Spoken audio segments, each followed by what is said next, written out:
آج ہم دیکھیں مسلمانوں کا قتل عام کیا جا رہا ہے، کشمیر کے اندر، فلسطین کے اندر، برما کے اندر، ہر جگہ مسلمانوں پر تشدد، ظلم کیا جا رہا ہے، غریبوں کے ساتھ ظلم و زیادتی کی جا رہی ہے۔ کوئی ہمارے اندر لیڈر نہیں ہے جو ان کے لیے آواز بلند کرے؟ کیا ہمارے اندر سے محمد بن قاسم کی روح ختم ہو گئی؟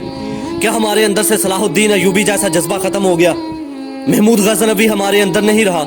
کیا نور الدین زنگی ہمارے اندر نہیں رہا؟ کہاں چلے گئے ہیں یہ سب؟ کہاں چلے گئے ہیں؟ اور پھر قرآن سنیں، قرآن کیا کہتا ہے؟ تمہیں کیا ہو گیا؟ تمہیں کیا ہو گیا کہ تم اللہ کے لیے جہاد کیوں نہیں کرتے؟ تمہیں کیا ہو گیا کہ تم اللہ کی راہ کے لیے اٹھ کھڑے کیوں نہیں ہوتے؟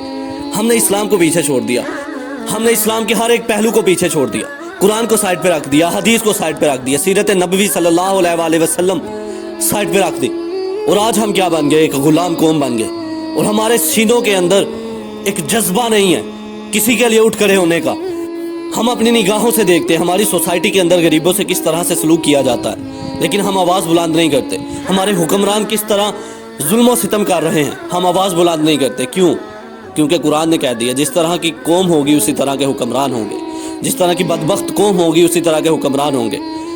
اگر ہم چاہتے ہیں کہ پوری امت مسلمہ کفر پر غالب آ جائے تو اس کا بس ایک ہی حال ہے، ہمیں اسلام کو سمجھنا ہوگا اور اس پر عمل کرنا ہوگا۔